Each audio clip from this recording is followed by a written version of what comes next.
ओम शांति। आज हमें सबको पिताश्री ब्रह्मा की संपूर्ण अवस्था की बहुत स्मृतियां आती हैं। कि आज के दिन बाबा अपने अव्यक्त फरिश्ता स्वरूप को प्राप्त हुए, संपूर्ण बन गए, कर्मातीत बन गए। तो मुझे इस बात पर जो चिंतन चलता है विशेष रूप से, वो यही चलता है कि बाबा ने कितने कम समय में 37 से लेकर और 69 तक इतने ही समय के अंदर स्वयं को कर्मातीत बना लिया। फरिश्ता स्वरूप के लिए बाबा तैयार हो गए, संपूर्ण बन गए। तो बाबा का कितना दीप पुरुषार्थ रहा होगा जो इतनी जल्दी बाबा तैयार हो गए। इस बात पर मेरा बहुत चिंतन चलता है। तो अवश्य ही बाबा ने समय को, अपने संकल्पों को, सभी बातों को कितना वजन, कितना महत्व दिया होगा, इतनी इम्पोर्टेंस रही होगी कि श्वासों श्वास बाबा की याद की होगी, शिव बाबा को साथ रखा होगा और बाबा की हर श्रीमत को।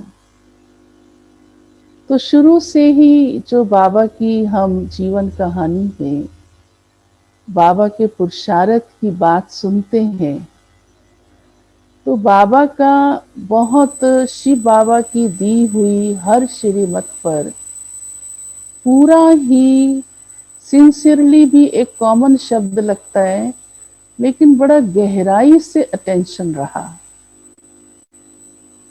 ऐसे तो बाबा के लौकिक में ही संस्कार बहुत भक्ति भाव के रहे, दान पुण्य के रहे, तीर्थ यात्राओं के रहे, गुरुओं से भी बाबा की बहुत 12 गुरु किए, वो आप सब जानते हैं।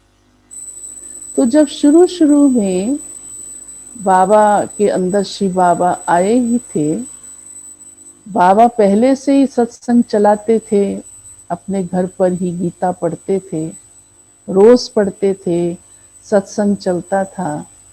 लेकिन जब शिव बाबा की प्रवेशता हुई तो बाबा के मुखारविंद से, ऐसे तो पहले भी सब सुनते थे गीता पाठ आदि, तो बाबा के प्रति सबकी बहुत सिंध समाज में अच्छी भावना थी, प्रतिष्ठा थी, सम्मान था।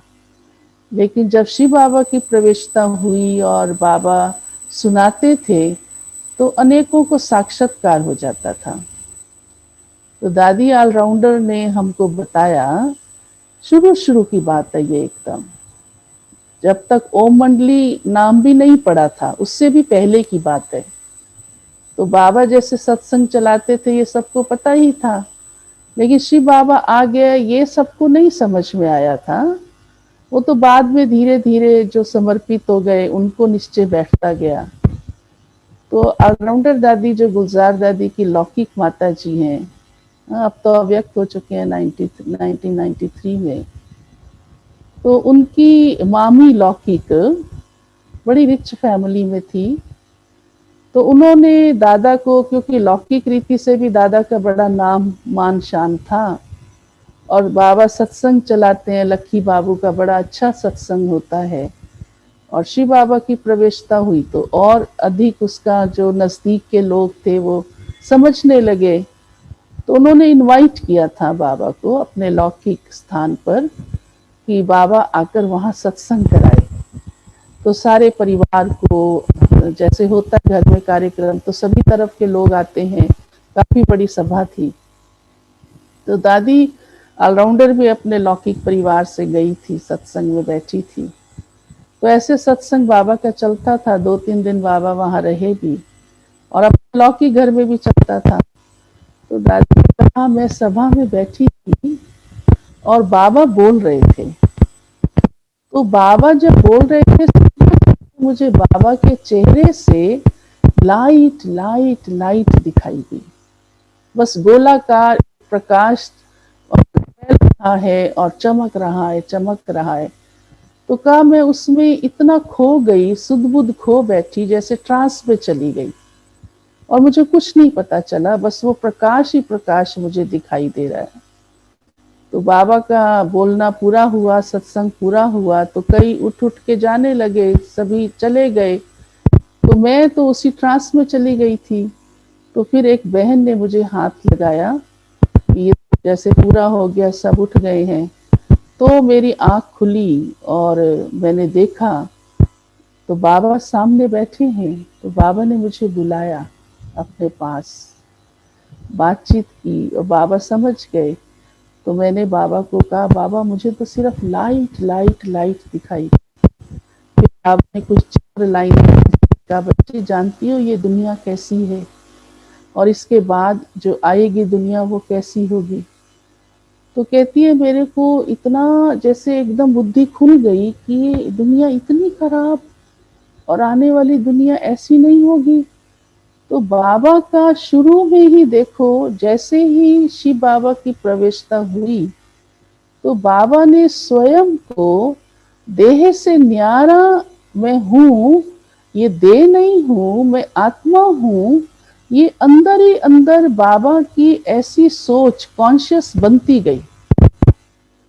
तब तो बाबा से लाइट लाइट दिखाई दी कि मैं आत्मिक स्थिति में रहूं। जबकि धीरे धीरे ज्ञान का स्पष्टीकरण हुआ, एकदम सारी बातें स्पष्ट नहीं हुई कि आत्मा का रोल क्या है इस धरती पर, 84 जन्म लेते हैं, वो धीरे धीरे स्पष्ट होता गया। लेकिन शिव बाबा ने जैसे जैसे जो जो बात बाबा को कहते गए शिव बाबा, तो बाबा ने उसको उसी समय से ही, उसी दिन से ही अपने जीवन में उतारना शुरू कर दिया, जो आरंभ से ही बाबा से सबको साक्षात्कार होने लग गए। ऐसे तो शिव बाबा की भी सारी जादूगरी थी, चमत्कार था कि कराने वाला तो शिव बाबा ही था, और ब्रह्मा बाबा को भी ये पक्का हो गया कि करण करावन हार वही ही है। लेकिन ब्रह्मा बाबा ने खुद भी, शिव बाबा कराने वाला था साक्षात्कार, कईयों को श्री कृष्ण का होता था बाबा को देखकर, कईयों को विष्णु चतुर्भुज का, कईयों को नई दुनिया का। तो मेरे को ये विचार चला कि कितना बाबा ने खुद को पहले दिन से ही मैं आत्मा हूँ इस स्थिति में टिकाया। तो दादी को इतना लाइट का ही साक्षात्कार हुआ। तो दादी ऑलराउंडर ने सुनाया कि बाबा से पहले दिन से ही हमको कोई भी प्रकार से, भले हम कहते थे लक्की बाबू है, दादा है, उस दृष्टि से शुरू में जानते थे, लेकिन बाबा से बड़ी अलौकिकता दिखाई देती थी। और सचमुच बाबा ने वो अपने आप को इस सांचे में इतना ढाला, और बाबा अपना अनुभव भी यहाँ सुनाते रहे, दादियाँ सुनाती भी हैं कि इतना बाबा ने आत्मा का अभ्यास किया कि जो भी बाबा के सामने आता था, बाबा उसको आत्मिक दृष्टि से देखता। तो देह को भूला बाबा, देह के संबंधियों को भी भूला, माना लौकिक को अलौकिक करता गया धीरे धीरे धीरे धीरे।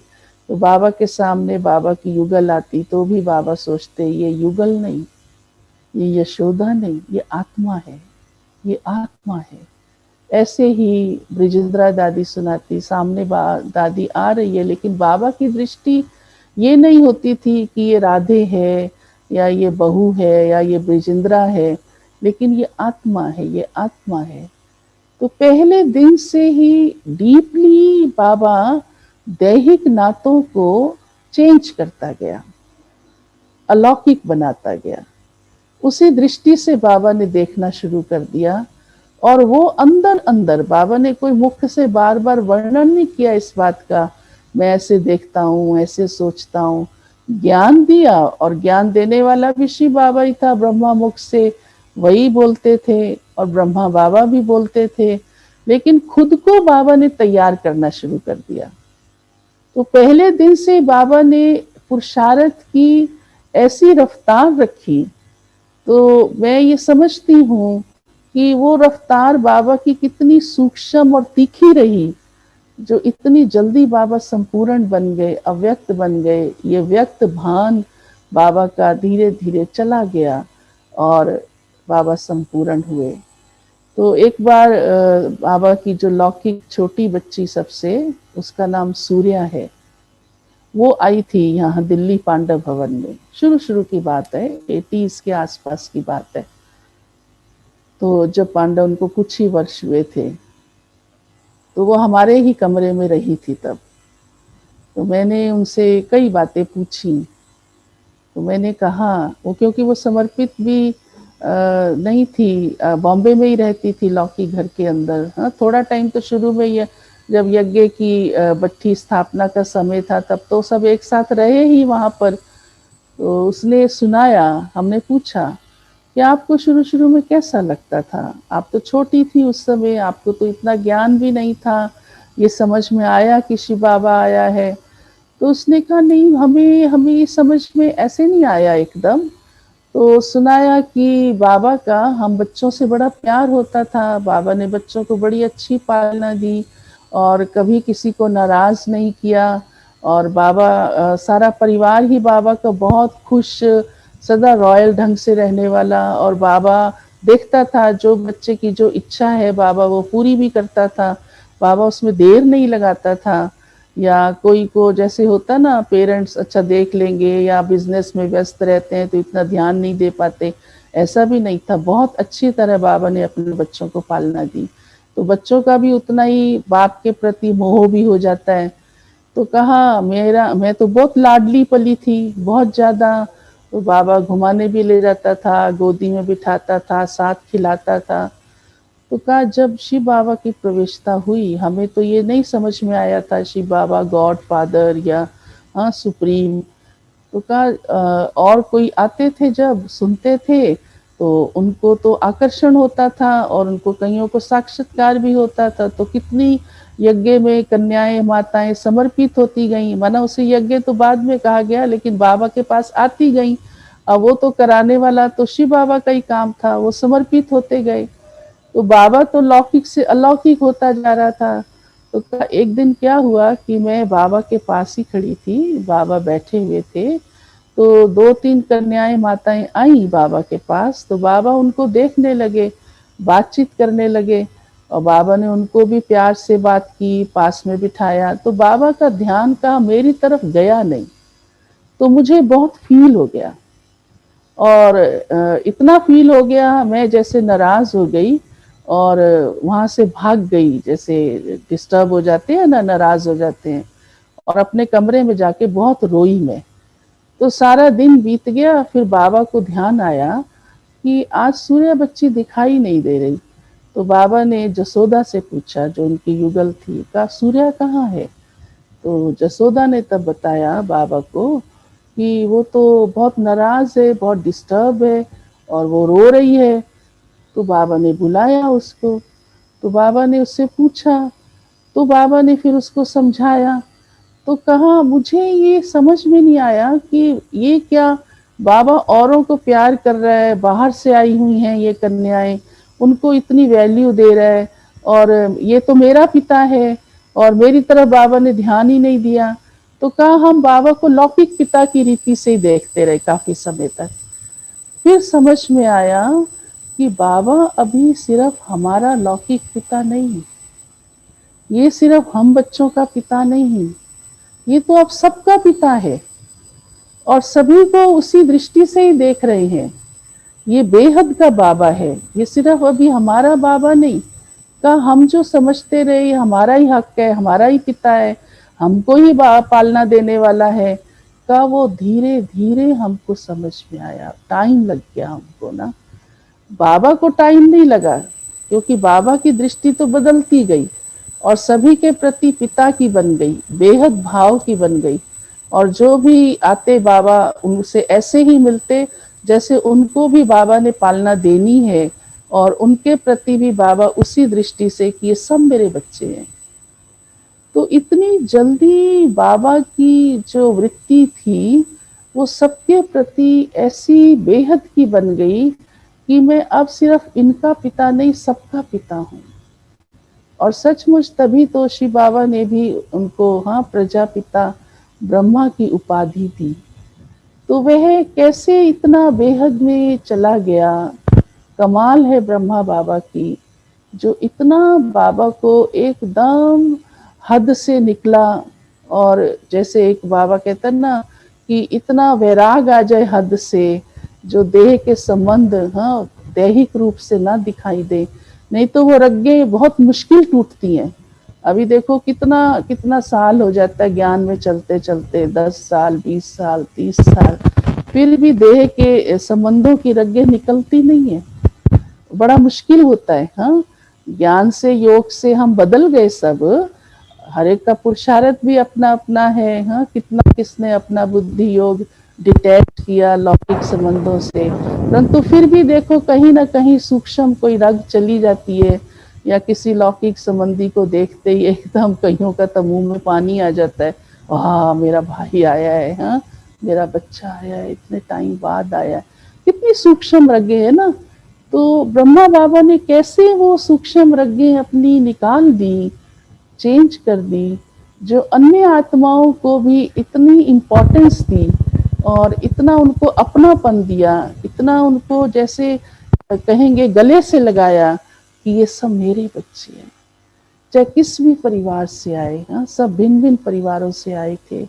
दादियाँ सुनाती हैं हम अलग अलग परिवारों से सब गए, बड़े बड़े परिवारों की, रिच परिवारों की, जिन्होंने कभी धरती पे पाँव भी नहीं रखा था, वो भी बाबा के पास समर्पित हुए, और दूसरे संस्कारों वाली आत्माएं भी समर्पित हुई। तो बाबा ने कितना ध्यान दिया होगा, कितना स्नेह दिया होगा, कितनी पालना की होगी। तो ऐसे उसने अपना अनुभव सुनाया का हमको तो बहुत टाइम लग गया ये समझने में कि अभी बाबा सिर्फ हमारा लौकिक पिता नहीं है। तो गुलजार दादी कह रहे थे कि जब हम आए बाबा के पास तो हम तो छोटे बच्चे थे, तो उनका लौकिक पिता तो इस बात को स्वीकार नहीं करते थे कि हम बाबा के पास जाएं या समर्पित हों। तो ऑलराउंडर दादी ने उनके लौकिक पिता मना अपने पति को, हाँ पति कहना भी दादी को अच्छा नहीं लगता था, ऑलराउंडर दादी को तो बिल्कुल नहीं अच्छा लगता था। हमने कहा आपके पति ने छुट्टी दी, ऐसे कुछ पूछते थे ना, कहती नहीं पति क्यों कहती हो तुम, ऐसे पूछो ना।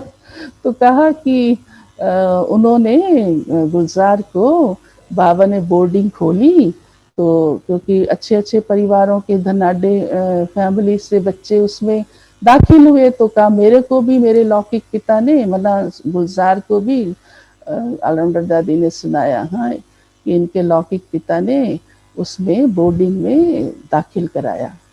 छोटे बच्चे बाबा ने अलग बोर्डिंग में रखे थे, तो उनकी पढ़ाई भी चलती थी, लेकिन साथ साथ बाबा पालना, अलौकिक पालना भी चलती थी, माताएं अलग रहती थी। ऐसे समर्पित होते गए तो वो संख्या बढ़ती गई।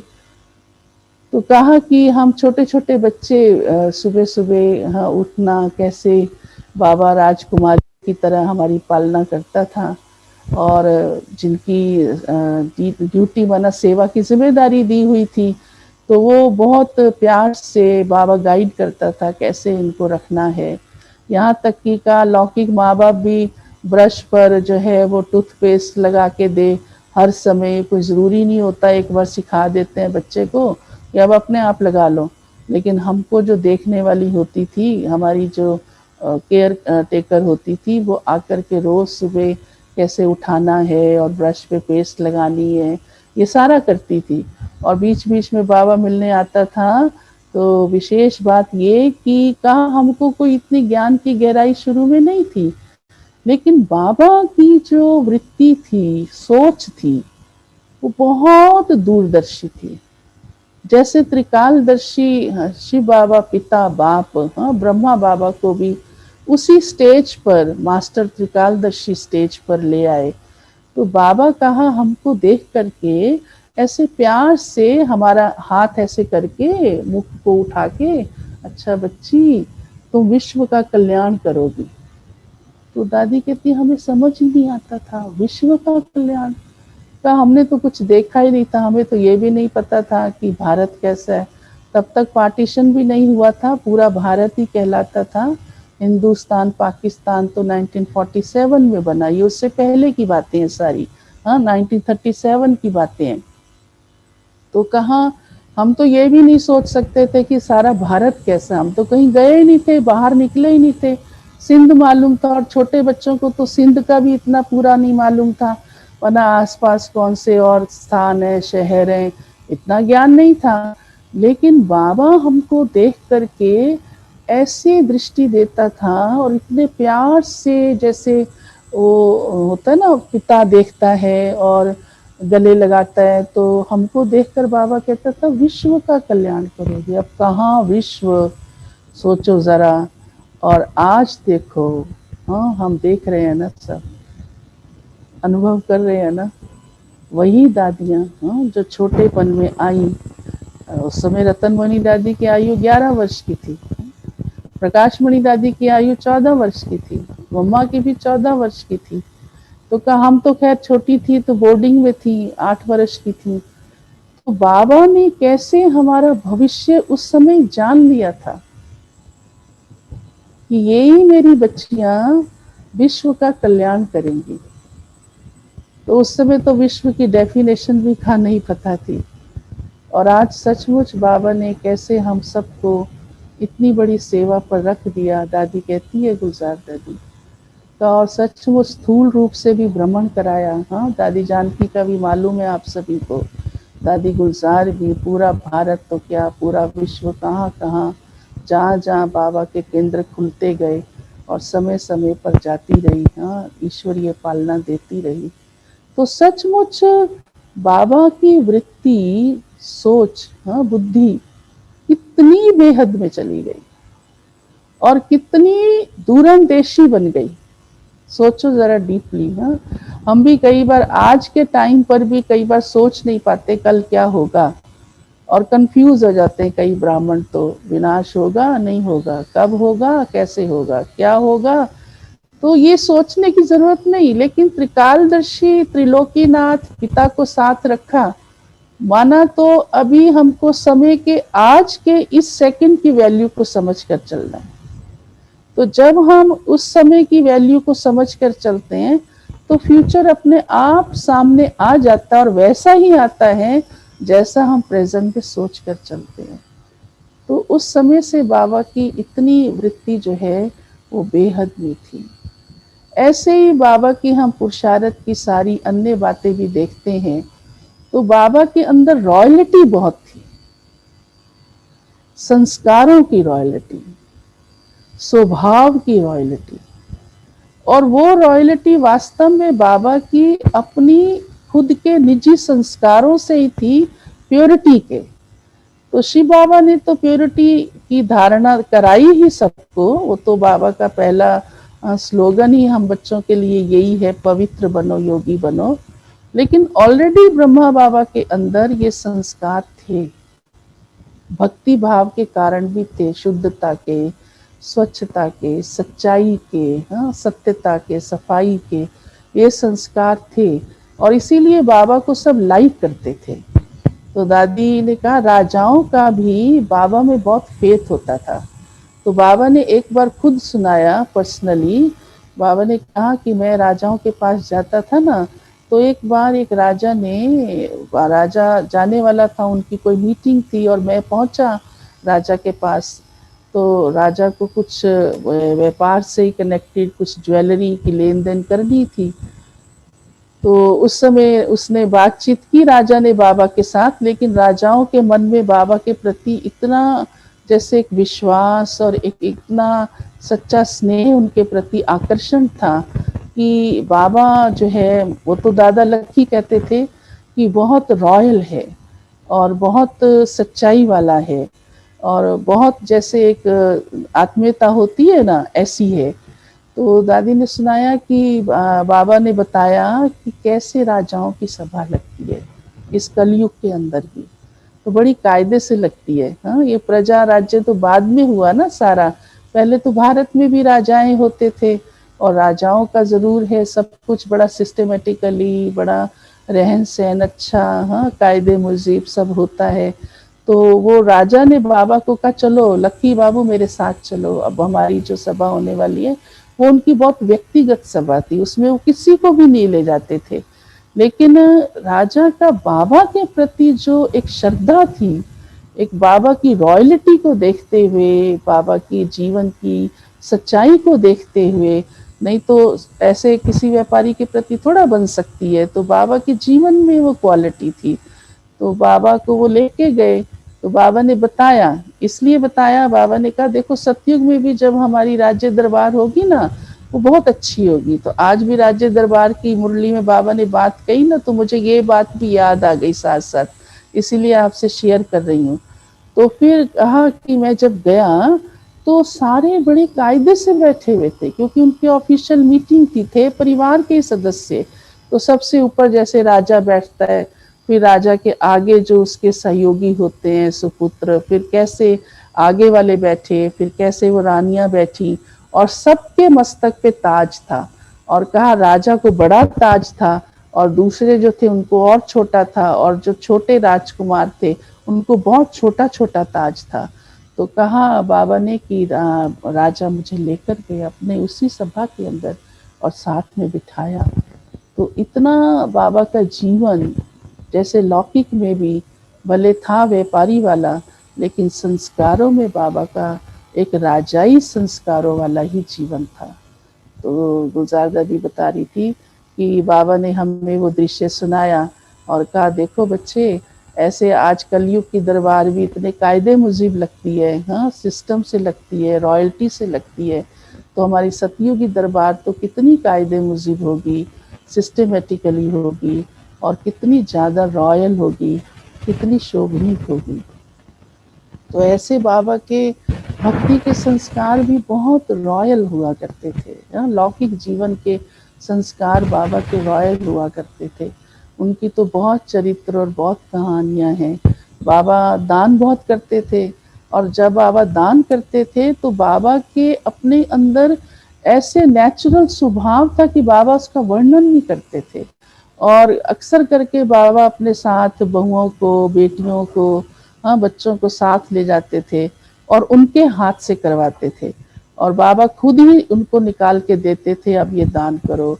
और बाबा जल की अंचली भी उठाते थे, तो बाबा कहते थे सर्व के प्रति। अब उस समय तो ज्ञान भी नहीं था, ये तो बाद में ज्ञान आया। तो इतना बाबा की आत्मा के अंदर वो रॉयल्टी भरी हुई थी, हाँ वो बेहद भरा हुआ था। तो मैं ये बातें इसलिए भी, चाहे आपने सुनी भी होंगी कुछ एक बातें इनमें से, तो मैं इनका चिंतन कर रही थी, और मुझे ये अंदर शुरू से ही बहुत अपील करता है, लगता है दिल को कि जरूर है इतने कम समय के अंदर बाबा तभी संपूर्ण बना क्योंकि उस आत्मा का रोल पूरे कल्प के अंदर विशेष रहा। और यहाँ तक कि जो बाबा कहता है ना, मध्य काल आपका पूज्य स्वरूप का काल है और फिर भक्ति का काल है। तो उस आत्मा ने, क्योंकि वो पहली रचना रही पूरे विश्व की, फर्स्ट है, नेक्स्ट टू गॉड है, श्री कृष्ण है, तो सतयुग त्रेता का पार्ट तो विशेष रहा ही, लेकिन द्वापर और कलयुग में भी इस विशेष महान आत्मा ने इतने श्रेष्ठ कर्मों की, पुण्य कर्मों की पूंजी जमा की होगी, जो अब अंत में भी उनको इस जन्म में पुरुषार्थ करने की बहुत मेहनत नहीं करनी पड़ी। परीक्षाएं भी बाबा के आगे आई, ऐसे तो नहीं, क्योंकि परीक्षा के बिना तो आगे भी नहीं आ सकते हैं, और बाबा भी, शिव बाबा भी टेस्ट के बिना तो है संपूर्ण कैसे कहेगा। हर टेस्ट को पार किया ही होगा, जिसमें बाबा ने अपनी सहन करने की शक्ति भी, परखने की, निर्णय करने की, समाने की सारी शक्तियों का टेस्ट हुआ होगा।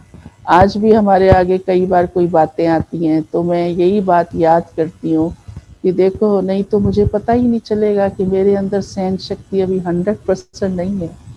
अगर कहीं भी थोड़ा सा भी सोच चलता है, या कंफ्यूजन आता है अब क्या करना चाहिए, तो इसका मतलब अभी मेरी निर्णय शक्ति में, परखने की शक्ति में फुल परसेंटेज की ज़रूरत है। तो ये जो घटना हमारे सामने आई है, या कोई आत्मा हिसाब किताब लेकर सामने आई है, तो ये इसलिए नहीं आई है कि मेरे को कोई प्रॉब्लम आनी चाहिए या मेरा कोई कुछ और होना चाहिए, लेकिन इसलिए, नहीं तो मैं राजा कैसे बनूंगी सतयुग में।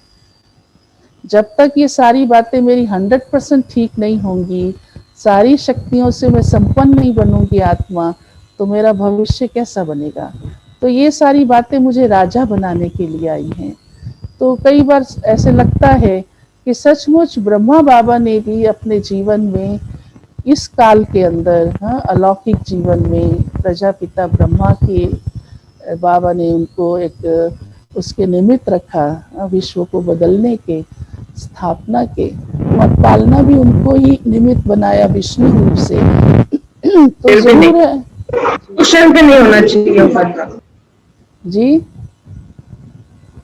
हाँ, आवाज आ रहा है ना क्लियर? जी हेलो, दीदी जी दीदी आ रहा है। आ रहा है? है। एक्कोस है थोड़ा। जी आवाज आ रही है, बहुत लो आ रही है पर आ रही है। अच्छा, लो आ रही है? अभी लो हुई है पहले से ही है? अभी ठीक है दीदी, प्लीज कंटिन्यू। अच्छा, हाँ जी, तो क्लियर हो रही है ना सारी बातें? यस यस, हाँ जी। हो रही है, हो रही है। तो हम सुना रहे थे कि बाबा ने इसीलिए, क्योंकि बाबा के इतने संस्कार पहले से ही अच्छे थे और पुण्य कर्मों के संस्कार थे, तो अभी इतने कम समय में शिव बाबा की श्रीमत पर चलने से और बहुत गहराई से पुरुषार्थ करने से तो बाबा जल्दी संपन्न और संपूर्ण बन गए।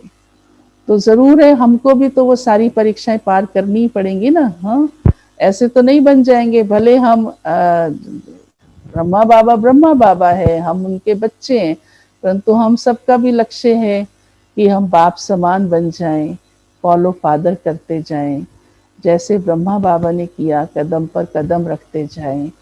तो जैसे अभी कोई बात आती है सपोज, तो उस समय हम जब ये सोचते हैं कि अगर यही बात ब्रह्मा बाबा के आगे आती, तो ब्रह्मा बाबा उस समय क्या करते।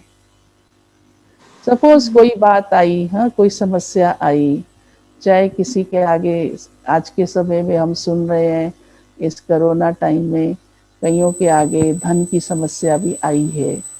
तो बाबा के आगे तो बहुत बड़ी परीक्षा आई थी जब बाबा यहाँ भारत में आए और माउंट पर सेट हुए। आप सबने सुना हुआ है, भंडारा खाली हो गया था। हाँ, बेगरी पार्ट चला। बेगरी माना कोई मांगा नहीं, माना खाली हो गए। तो ब्रह्मा बाबा की अवस्था फिर भी कितनी निश्चिंत स्थिति रही, कैसे रही। नहीं तो आप सोचिए 250-300 बैठे हो खाने वाले, आपके घर में 2 बच्चे होते हैं, हाँ, या 4 मेहमान आ जाएं और आपका भंडारा खाली है, तो उस समय कितनी सोच पड़ जाए ना। आज थोड़ी सी कोई चीज की कमी हो जाती है तो कितनी चिंता में चले जाते हैं कि कल हमारा क्या होगा, आज हम कैसे इस समस्या को हल करें। लेकिन ब्रह्मा बाबा एकदम निश्चिंत। इसका ये मतलब नहीं लापरवाह कि जो होगा देखी जाएगी, ये नहीं। लेकिन ब्रह्मा बाबा को शिव बाबा में इतना निश्चय, इतना निश्चय कि ये काम उसका है, मैं इंस्ट्रूमेंट हूं, ये बच्चे उसके हैं, ये यज्ञ उसका है, कराने वाला वो है। तो शिव बाबा ने एक्चुअली ये ब्रह्मा बाबा की इस दौर में, हाँ, जो उसके अंदर भी विशेष 15 दिनों का दौर बहुत क्रिटिकल था, जो बाबा को सभी बच्चों को कहना पड़ा कि सिर्फ खाने में आधा डोडा और लस्सी का ग्लास मिलेगा बस। और एक दिन तो ऐसा भी आया, वो सुना होगा आपने, भंडारी आई 11 बजे दोपहर को और 12 बजे भोग लगना है, लेकिन भंडारे में कुछ नहीं। फिर तो वो पोस्टमैन आया, मनी ऑर्डर लाया, बाबा ने बच्चे को भेजा और आटा आया और भोग लगा और सबने स्वीकार किया और अंदर ही अंदर किसी को पता भी नहीं चला। जब भंडारी भी बाबा के सामने आई बताने के लिए, बाबा कुछ नहीं है, भोग कैसे लगाएं, लेकिन बाबा के चेहरे से ये चिंता वाले या शोक वाले, हाँ, या डिस्टर्ब वाली कोई बात नहीं दिखाई दी। नहीं तो हम सब कितने सोच में पड़ जाते हैं ना, कोई बात की कमी हो जाती है तो ये शिव बाबा ने एक ब्रह्मा बाबा का टेस्ट भी लिया लेकिन एक प्रकार से ये भी एक कदम था कि कैसे बाबा ईश्वरीय कार्य में 100% निश्चय बुद्धि, बस चाहे जो भी कुछ है, जो भी कुछ। तभी बाबा के लिए कहते हैं ना, मान अपमान निंदा स्तुति हानि लाभ, हाँ सब में बाबा समान रहे। बाबा ने निंदा को भी निंदा नहीं समझा, बाबा ने उसको भी स्तुति समझा। बाबा ने किसी भी बात को ऐसे नहीं सोचा ऐसा क्यों है, क्वेश्चन नहीं उठाया किसी भी बात में। तो ये एक इस प्रकार से हम सबको सबक मिलता है कि सचमुच हम स्वयं को इतना निश्चिंत रख पाते हैं। तो ये भी जो आपने कहा ना, अपना पर्सनल भी सुनाइए, तो मैं समझती हूँ कई बार कि अभी तक हम इतना शिव बाबा में 100% निश्चय है, लेकिन फिर भी हम परिस्थिति को कई बार इतना ज्यादा भारी समझने लगते हैं या बड़ा समझने लगते हैं। ज्ञान है बुद्धि के अंदर, पर इतना हम निश्चिंत हो सके, बेफिक्र बादशाह, जो बाबा कहते हैं बच्चे ऐसे बन के रहो, तो ब्रह्मा बाबा तो सचमुच ऐसे बन के रहे। तो ये हमारे लिए एक बहुत बड़ा सबक है, और बाबा की एक एक विशेषता हम फॉलो करते जाएं। लेकिन कई बातें ऐसी हैं जो बहुत आवश्यक हैं, वो हम अपने पुरुषार्थ पर ध्यान पर रखते हैं, तो हम बाबा के समान अनेक विशेषताओं को जीवन में सहज ला सकते हैं। और बाबा बहुत रमणीक भी थे। जब सेवाएं शुरू हुई और वन के बाद बाबा ने बच्चों को भेजा भिन्न भिन्न स्थानों पर, तो गुलजार दादी कहती है हमने तो कभी सपने में भी नहीं सोचा था हम बाबा से अलग होंगे। जब बाबा ने बुला करके प्रोग्राम दिया, बच्ची अभी तुमको सेवा पर जाना है, और बाबा ने मुझे लखनऊ भेजा, तो कहा इतना उस समय ऐसी हमारी मनसा हो गई कि हम बाबा की आज्ञा को वो भी नहीं कर सकते, आज्ञा माननी है, ना नहीं कर सकते, और बाबा को छोड़ भी नहीं सकते। तो ऐसा धर्म संकट की मनसा बन गई अंदर, दिल बार बार छोटी हो, जैसे बाबा हमको कैसे अपने से अलग कर रहा है। तो अलग होने की भी इच्छा नहीं होती थी, लेकिन बाबा को ना भी नहीं कर सकते थे। तो कहा बाबा ने हमको भेजा सेवा पर, और सेवाएं चालू हुई। तो जब सेवाएं चालू हुई तो फिर थोड़े थोड़े केंद्र खुलते गए भारत में, और फिर कुछ कुछ बच्चे जो ईश्वरीय संदेश मिलता गया और बाबा को पहचानते गए, शिव बाबा की कारोबार को, तो वो मधुबन भी जाने लगे। तो बाबा बड़ी ऐसी पालना बच्चों को देते, बहुत बेहद भाव से, और बाबा का स्वभाव बहुत रमणीक भी, और बहुत विशाल भी, और बहुत बेहद बुद्धि वाला भी। तो दादी ने सुनाया कि हम जब सेवा करते थे, बाबा ने ही भेजा था, फिर मैं दिल्ली में आई सेवा में, तो जब हम मधुबन जाते थे तो बाबा को सारा समाचार सुनाते थे, और उससे पहले भी रोज अक्सर करके पत्र में समाचार लिख करके बाबा को भेजा करते थे। तो कहा एक बार मैंने बाबा को सुनाया, बाबा अभी जो हमने दिल्ली में प्रोग्राम किया उसमें एक नाटक भी किया, डायलॉग किया बहुत अच्छा। तो जैसे ही मैंने तो बड़े नाच से सुनाया, खुश होकर के, क्योंकि वो सचमुच अच्छा था और उसका प्रभाव भी लोगों पर पड़ा था। तो मैंने बाबा को उसी रीति से सुनाया। तो बाबा ने सुनते ही कहा, अरे बच्ची ये क्या, ये नाटक वगैरह ये सब फालतू है, इसमें टाइम नहीं देना चाहिए। तो कहा उस समय तो मैं थोड़ा सा जरा सा हो जाता ना, कोई खुशी से समाचार सुनाए, थोड़ा सा ख्याल आया, अच्छा, तो मैं चुप हो गई। तो कहा अगले दिन सवेरे बाबा ने मुरली चलाई, और मुरली में बाबा ने खूब महिमा की। कहा ये बहुत अच्छा नाटक किया, दिल्ली में बहुत अच्छी सेवा हुई, और गुलजार बच्ची ने ऐसे बताया। कहा इतनी बाबा ने महिमा की कि बच्चों को देखो सेवा करने का बड़ा अच्छा तरीका आता है, ये नाटक भी एक सेवा का अच्छा साधन है, ऐसे कोई बात सीधी नहीं कह सकते हैं, तो नाटक में डायलॉग में तो कह सकते हैं, तो सुन लेते हैं, तो किसी को बुरा भी नहीं लगता है। इतना बाबा ने महिमा की। तो दादी कहती थी बाबा की बुद्धि इतनी विशाल कि बच्चे सेवा अच्छी कर रहे हैं तो वो नशा भी नहीं आए, और ज्यादा फिर उसमें फंस भी ना जाएं कि बार बार उसी के अंदर ध्यान जाए और उसी को ही पकड़ लें, ऐसा भी नहीं हो। लेकिन है भी अच्छी तो बाबा ने महिमा भी की कि हाँ होनी भी चाहिए आगे से। तो इतना बाबा बैलेंस बनवाते थे हर बात के अंदर, चाहे सेवा के क्षेत्र में है चाहे व्यवहार में है, कैसे बैलेंस रखना है कि ये कार्य करना भी है लेकिन ये कार्य करते हुए इसमें बहुत अधिक ध्यान या समय भी नहीं लगाना है, और जब जरूरत है तब ये सेवा करनी भी है। का ऐसे कई बातों के अंदर का राखी बांधने की जो सेवा का आरंभ है वो शुरू शुरू में दिल्ली से ही हुआ। तो जगदीश भाई और गुलजार दादी जी गए थे ये राधा कृष्णन के पास राखी बांधने के लिए। तो कहा, हमने बाबा को सुनाया कि बाबा ऐसे, हम तो इतने बड़े वीआईपी के पास गए। तो बाबा ने पहले तो कहा कि ये क्या एक पतित को राखी बांधनी।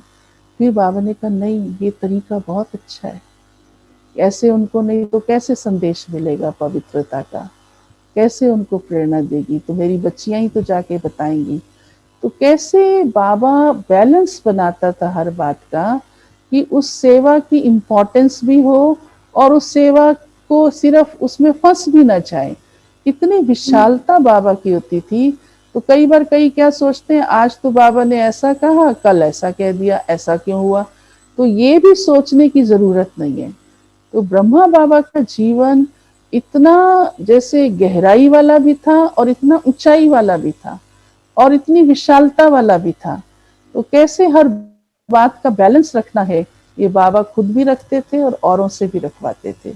तो इस रीति से बाबा बच्चों को बहलाते भी थे, सेवा की उमंग भी देते थे, और बहुत रॉयल ढंग से सेवा करनी है वो भी बताते थे, और छोटों से छोटों की सेवा करनी है वो भी बताते थे। तो ब्रह्मा बाबा के जीवन में ये सारी क्वालिटीज दोनों तरफ से, न्यारे की भी, प्यारे की भी, गंभीरता की भी, रमणीकता की भी, सब दिखाई पड़ती थी। एक युगल निकला था तब रजौरी गार्डन से, आप अभी भी, वो भाई तो है, 60s के आसपास की बात है, देवी चंद कौशिक, वो स्कूल में मास्टर थे लेकिन कवि थे और कविता लिखते थे। तो वो मधुबन जाते थे, बाबा से मिलते थे तो जरूर बाबा की महिमा की या ज्ञान की कोई ना कोई कविता सुनाते थे। तो तब उनकी युगल उस समय उनके साथ नहीं गई। तो बाबा हंसी में कहते हैं, क्योंकि जैसे भाई कविता लिखता है तो उसको कवि कहते हैं ना, और कोई बहन होती है कविता लिखने वाली तो उसको हिंदी में कवित्री कहते हैं। तो बाबा उनको कहते हैं आपकी युगल नहीं आई, वो कबूतरी कहाँ है। तो सारे बड़े जोर जोर से हंसने लगे। बाबा ने कवित्री की जगह कबूतरी कहा। तो ऐसे बाबा हंसाते भी थे। वो कवित्री भी नहीं थी वास्तव में, मना कोई कविता नहीं लिखती थी, लेकिन बाबा कहते थे कवि आया है, कवि भाई आया है तो इसकी युगल नहीं आई है, मना उसको हंसी में कहा, देवी चंद कवि जी तुम्हारी कबूतरी कहाँ है।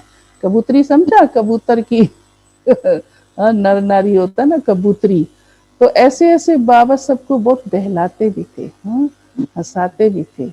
तो दोनों ही बातें, मतलब क्योंकि वो सर्वगुण संपन्न बना ना बाबा, तो सर्वशक्तिवान बाबा से बाबा ने अपने अंदर वो सर्व शक्तियां भी समाई, और सागर से, गुणों के सागर से ऐसे अपने अंदर सर्व गुण भी समाए। तो बाबा की एक एक बात से ऐसे महसूस होता है कि बाबा का जो पुरुषार्थ है वो बहुत डीप रहा। और मैं तो छोटेपन में ही बाबा से मिली थी। दिल्ली में जब बाबा आए तो बाबा, सर्दी का मौसम था और सभी को क्लास के लिए तब बुलाया जाता था। अक्सर बाबा रजौरी गार्डन रहते थे, और पीछे एक दो बारी तब साउथ दिल्ली की तरफ एक साइंटिस्ट माथुर जी, आप सबने नाम सुना होगा, उनके निवास पर भी बाबा गए तो सबका क्लास रखा था।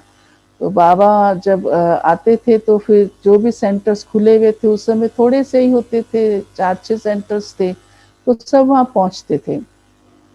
तो बाबा सर्दियों के दिनों में तख्त पर खड़े होके खुद अपने हाथों से चाय पिला रहे थे। जिस्त की केतली होती थी बड़ी सी, बाबा हाथ में लेकर के, आओ बच्चे आओ बच्चे, और पास में ही एक थोड़े से किनारे के ऊपर ही मिट्टी के कुल्हड़, तब आजकल भी भारत में कहीं कहीं स्टेशंस पर आप देख लेंगे, अब तो चीनी के कप आ गए, मिट्टी के कुल्हड़ बने हुए होते थे, उनमें चाय लेते थे, उसको धुलाई करके रखा होता था, वो शुद्ध भी मानते हैं।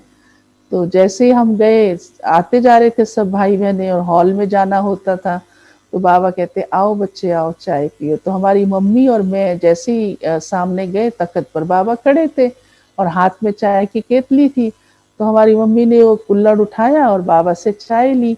तो बाबा ने कहा इस बच्ची को भी चाय पिलाओ। तो हमारी मम्मी पन में, जैसे ना माताएं तो सच ही बोलती हैं, तो हम पीते भी नहीं थे चाय, तो उनको ये नहीं ध्यान रहा कह कौन रहा है, ये तो आदि देव कह रहे, तो प्रजापिता कह रहा है। उस समय तो एक व्यवहारिक रीति से बहुत सिंपल बाबा है हमारा, हाँ प्यार है। तो हमारी मम्मी ने कहा बाबा ये पीती नहीं है। तो बाबा मुस्कुराए, बाबा ने कहा बच्ची ये चाय पिएगी, बच्ची को चाय पिलाओ। मेरे को तो इतनी समझ नहीं थी कि ये ब्रह्मा है, ये कौन है, कुछ भी समझ नहीं थी।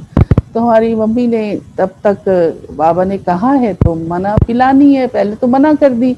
वो उठाने गई कुल्हड़, तो बाबा ने हंसी हंसी के वो केतली गर्म चाय की थी, हमारे मुंह के आगे ऐसे लगा दी। मुंह में डाली नहीं, लेकिन हंसाने के लिए, बच्चे को बहलाने, इतनी बड़ी केतली मुंह के सामने। तो मैं तो ऐसे बस बाबा को देखती रही, कुछ नहीं समझ में आया कि बाबा क्या कह रहे हैं, मम्मी क्या कह रही है, बस मैं बाबा के चेहरे की तरफ मुगध हूँ। तो तब तक हमारी मम्मी वो कुल्हड़ ले आई और बाबा ने उसमें चाय डाली और बड़े प्यार से फिर से कहा बच्ची को चाय पिलाओ। फिर हमारी मम्मी साइड पे ले गई, हमको बिठाया और हमको चाय पिलाई। तो बाद में धीरे धीरे कुछ वर्षों के बाद, जैसे यादें आती रहती हैं बार बार, बाबा ने चाय पिलाई मेरे को, तो मेरी अंतरात्मा ने अंदर से ये महसूस किया कि बाबा का मेरे प्रति कितना अपनापन रहा होगा। हाँ, बाबा जब अव्यक्त हो गए कुछ वर्षों बाद, तो मेरे को बार बार वो बात याद आए कि कितना बाबा का प्यार, कितना बाबा का अपनापन। और एक लौकिक पिता भी कई बार इतनी अथॉरिटी से नहीं कह पाता है, जब माँ मना करती है कि ये बच्चे को नहीं देना है, तो भी बाबा ने अथॉरिटी से कहा नहीं बच्ची को चाय पिलाओ। और सचमुच कुछ टाइम बाद हमारी तबीयत ऐसी रहने लगी, जो हमको बहुत ठंड का असर हो जाता था, तो डॉक्टर ने ही कहा हमारी मम्मी को कि इनको चाय पिलाओ। तब हमारी मम्मी ने फिर हमको चाय, क्योंकि बच्चों को भारत में चाय जल्दी नहीं देते हैं, तब उस समय तो वैसे भी नहीं देते थे, दूध ही देते थे, समझते थे चाय अच्छी नहीं है। तो फिर हमारी मम्मी ने चाय पिलाना शुरू की और मेरे को भी याद कराया। मुझे वो सीन तो याद था ही कि देखो तुमको सबसे पहले चाय बाबा ने पिलाई, तब मैंने वो चाय पी थी। और उसके बाद फिर लौकिक घर में नहीं पी थी, पर आज दिन तक भी आपको मैं सच्ची बात सुनाऊं, इतनी आयु हो गई और अभी भी मैं चाय पीती हूँ। कई कहते छोड़ दो, मैंने कहा छोड़ दूंगी, लेकिन बाबा ने मुझे मना नहीं किया है।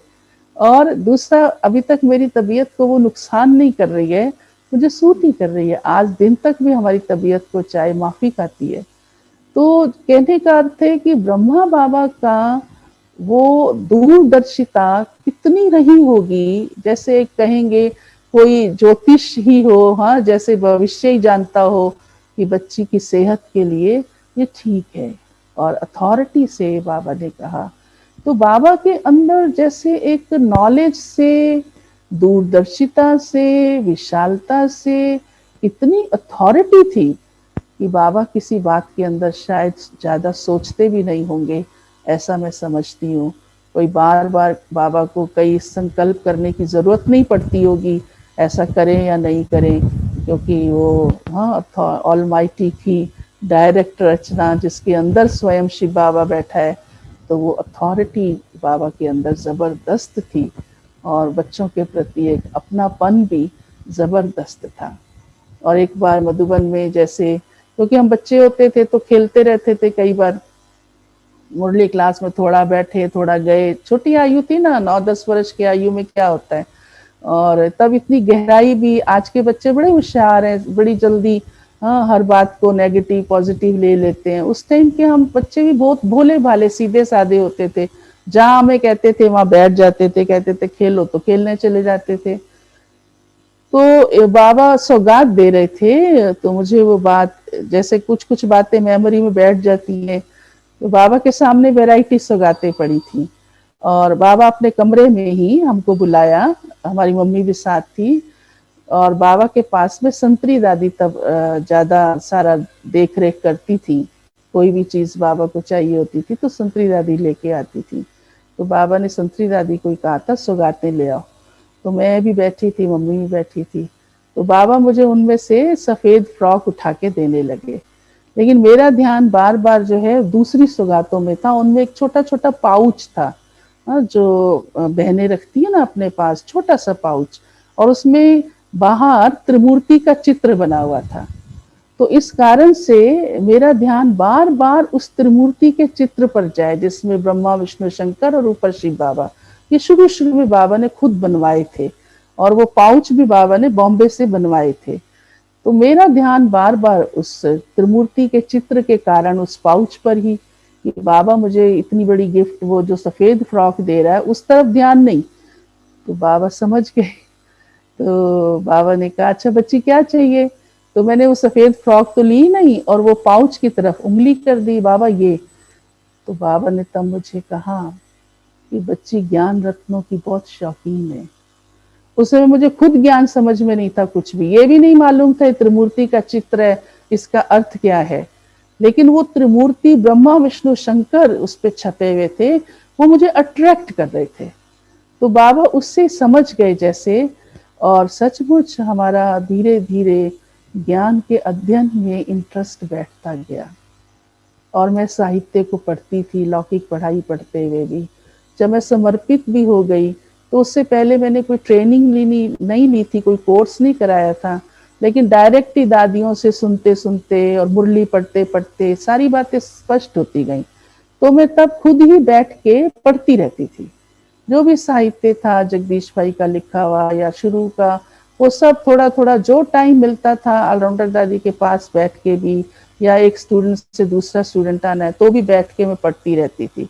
और अभी तक भी मेरा इंटरेस्ट रहता है कि ज्ञान चिंतन मनन चिंतन करने का, हाँ, बाबा की हर बात को गहराई से समझने का।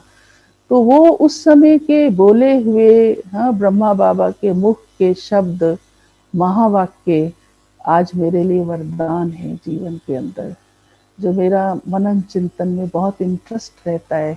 बाबा की एक एक बात को, हाँ, मैं सोचती हूँ बाबा ने जो कहा है इसका मेरे जीवन में कितना लाभ है और मुझे ऐसे इसको कैसे उतारना है जीवन के अंदर, वो भी वरदान बन गया। तो बाबा पर्सनली भी सबको बहुत जैसे एक कोई कोई जैसे पर्सनैलिटी टची होती है ना, तो बाबा की हर बात ही इतनी टची होती थी, हृदय को छूने वाली। बाबा बहुत पर्सनली, जैसे पिता पालना देता है। हमारे लौकिक पिता को बाबा ने कहा हालचाल पूछते पूछते कि अच्छा घर, बाबा सब कुछ पूछते थे, घर कैसे कैसे, तबीयत कैसे। तो हमारे पिता ने कहा मेरे को थोड़ा ना खुजली होती है बाबा। अब सोचो कहाँ ब्रह्मा आदि देव, और कितनी फ्री होके अपने बच्चों को कैसे ध्यान से सुनता है बात को। तो बाबा ने कहा अच्छा बच्चे, तो बाबा ने कहा बच्चे मेरे को भी होती है। अच्छा अच्छा लच्छू वो साबुन ले आओ जो मैं लगाता हूँ ना। और बाबा ने उसी समय ही वो साबुन मंगवाया स्टॉक से और हमारे पिताजी को वो साबुन दिया, कहा ये साबुन लगाना बच्चे, ये साबुन लगाना। तो ऐसे बाबा हर एक के दिल को जैसे छू लेते थे। हाँ, और बाबा को मैं समझती हूँ बड़ी अच्छी कला आती रही होगी, हाँ, हर एक के दिल को जीतने की, कि कैसे किसी के दिल को जीता जा सकता है, चाहे छोटे बच्चे हैं चाहे बड़े हैं, हाँ, कोई भी हैं, कैसे भी हैं। तो सब कुछ, हाँ, बड़े से बड़े व्यक्ति को भी एक छोटी सी बात से कैसे अपनापन दे करके बाबा सबकी दिल को जीत लिया करते। तो ऐसे हमको भी, हाँ, ऐसी हमारी सोच भी हो, हमारी वाणी भी हमेशा ऐसी चले। ऐसे नहीं हमें उसके लिए मेहनत करनी पड़े, मुझे ये नहीं कहना है ये कहना है। ऑटोमेटिकली हमारी इतनी परफेक्शन आती जाए हमारे व्यवहार में, हमारी कर्मणा में, तो हम जल्दी ही ब्रह्मा बाप समान, हम सबका लक्ष्य है वैसा बनने का, और बाबा के कदम पर कदम रखकर हम आगे बढ़ते चले जाएं। ठीक है। हाँ, यही विचार बार बार चलता है कि अब समय की इम्पोर्टेंस तो ज़रूर है, ब्राह्मण बन के हो ही जाती है, लेकिन अब और ज़्यादा ज़रूरी है। और हम कैसे अपना भाग्य जमा करते जाएं और अपनी संपूर्णता की ओर। ब्रह्मा बाप समान, तो ब्रह्मा बाप तो है ही संपन्न, परंतु उसके समान भी हम बनने वाले, भले नंबरवार होंगे परंतु नंबरवार में भी आगे नंबर हो, ये हमारे ऊपर अब डिपेंड करता है। और ये हमें करना ही है, कर भी रहे हैं और भी सीरियसली करते जाना है। तो यही हमारी दिल की शुभ भावना आप सबके प्रति भी है। और मुझे बहुत अच्छा लगता है कि देखो कितनी अच्छी भक्ति आप कर रहे हैं। और हमारी गौतमी बहन तो बहुत पुरुषारत करवाती हैं सबसे। पीछे भी एक क्लास हुआ तो मैंने यही सोचा, कल फोन आया, मैंने कहा कमाल है भाई, ये तो खूब आगे बढ़ रहे हैं, खूब आगे। हाँ, इतना बाबा की इशारों को पकड़ते जा रहे हैं और इतनी तपस्या कर रहे हैं, तो खजानों से हाँ भरपूर हो रहे हैं। तो आप लेगोस वाले तो बहुत आगे निकल जाएंगे। हाँ, ऐसे ही ना। और यही हमारी आपके प्रति शुभ भावना है। ओम Shanti.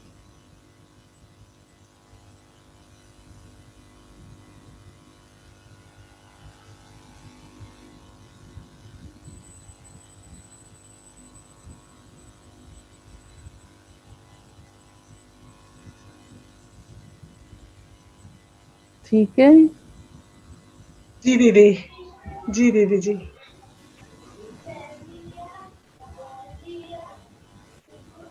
Thank you so much दीदी जी। आप सबका थैंक यू, आपने हमें सेवा का हाँ अवसर दिया। आज हम तैयारियां कर रहे हैं, कल यहाँ ब्रह्मा भोजन है, सारा दिन तपस्या है, भट्ठी है। ऐसे तो रोज भट्ठी चल ही रही है शाम के समय, और सारा दिन बाबा के कमरे में चलती है, शाम को ऑफिशियली चलती है ऑनलाइन और हॉल में। और कल सारा दिन यहाँ रहेगी सुबह से लेकर के, तो उसकी तैयारी भी आज यहाँ चल रही है। थैंक यू सो मच दीदी। किसी को कुछ बात करनी है या दीदी जी से हम दृष्टि लें? थैंक यू दीदी जी, बहुत अच्छा था। इतनी प्यारी प्यारी छोटी छोटी आपने स्वयं के अनुभव सुनाए, ये हमको कहीं पढ़ने को और सुनने को नहीं मिला। सो बहुत बहुत हमने इसका क्या बोलते हैं एंजॉय किया। और ये हम ऐसे ही, हमारा यहाँ पे बच्चों का क्लास होता है, तो ये कहानियां आज हम बच्चों की क्लास में भी सुनाएंगे। हर रोज यहाँ पे मुरली होती है, मंडे टू सैटरडे और सभी, तो संडे के दिन ज्यादा बच्चे जुड़ते हैं। और हमने भी शुरू किया कि जनवरी मास में बच्चों को बाबा की कहानियां सुनाएं। तो आज के लिए हम ये आपकी जो प्यारी प्यारी छोटी छोटी कहानियां थी, ये हम आज उनको सुनाएंगे। थैंक यू दीदी जी।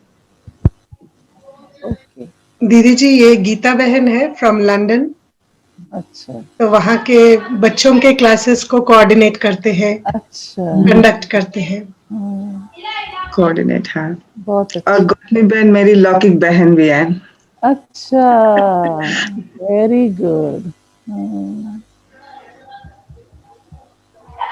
सेवा का आदान प्रदान हो जाता है दीदी जी। हाँ, और इनको बहुत लाभ हो जाता है आपसे। हाँ हाँ जी, हाँ। लेगोस के भी बच्चों को हमने गीता बहन के सहयोग से जागृत किया है। अभी रेगुलर मुरली क्लास चलती है बच्चों की स्पेशल। अच्छा अच्छा। और संडे के दिन लेगोस के बच्चे भी यहाँ पे और जुड़ते। बचपन में ही जो संस्कार डाल दिए जाते हैं ना, जी वो बहुत परमानेंट हो जाते हैं, बहुत आगे फायदा हो जाता है। हम भी तो छोटेपन में आके ये सब कुछ सीखे ना। जी, थैंक यू दीदी। थैंक यू सो मच दीदी। दीदी जी से दृष्टि लेंगे हम सभी। आज हमारा सच में बहुत ही बड़ा लॉटरी वाला दिन है। कल 18 जनवरी, आज दीदी जी से हमारी यूं रूबरू चिट चैट हो गई। किसी को कुछ कहना है तो अभी कह सकते हैं। मनीष भाई, प्रसन्ना भाई, कमलेश बहन, सदानंद भाई, किसी को भी कुछ भी बोलना है तो यू मोस्ट वेलकम। आपके आई थिंक ऑडियो आप ही के पास है अनम्यूट करने का। ओम शांति दीदी। ओम शांति।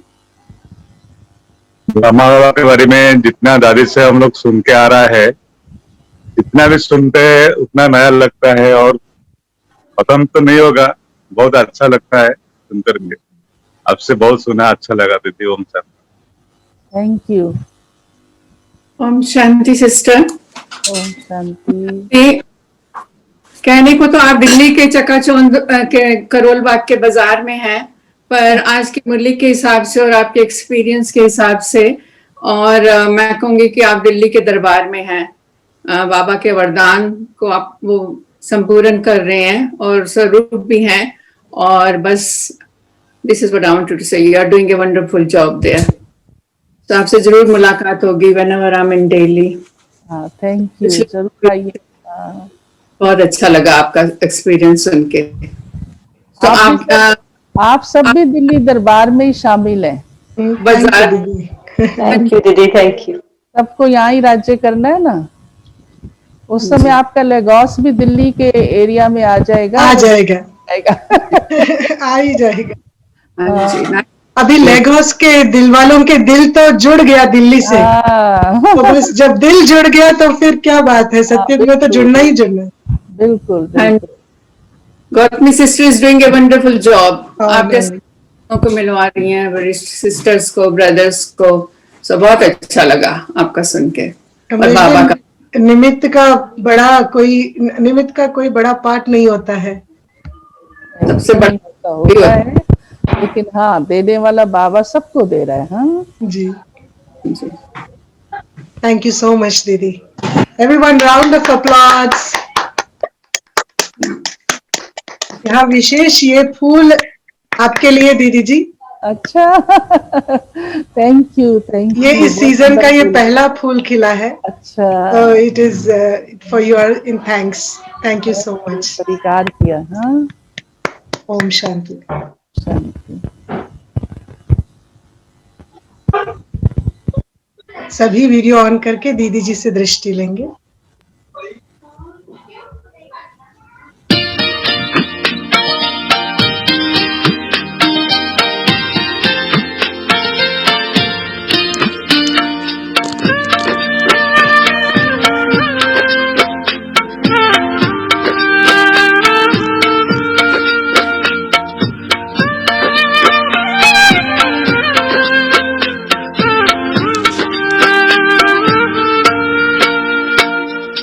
कैसे करूं मैं बाबा तेरा शुक्रिया, कैसे करूं मैं बाबा तेरा शुक्रिया। झोली भर दी खुशियों से, झोली भर दी खुशियों से, सारा मेरा दुख लिया। कैसे करूं मैं बाबा तेरा शुक्रिया, कैसे करूं मैं बाबा तेरा शुक्रिया।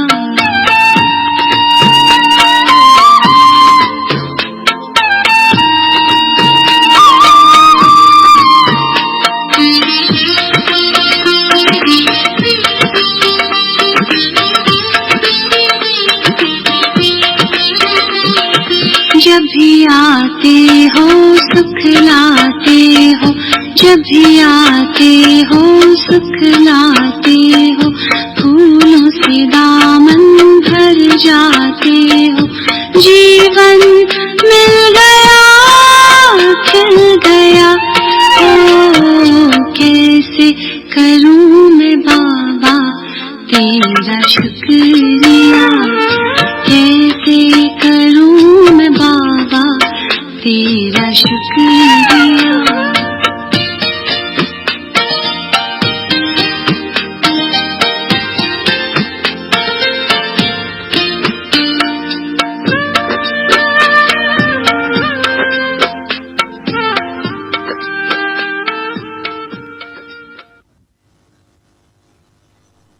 Om Shanti. Thank you once again, Didi ji, for that wonderful time and great sharing. Om Shanti ji. And happy Baba's meeting for tomorrow, Didi ji. Happy Avyakt Milan. Happy Brahma Baba's Day to the whole Karol Bagh family. Thank you. Thank you so much, Didi ji.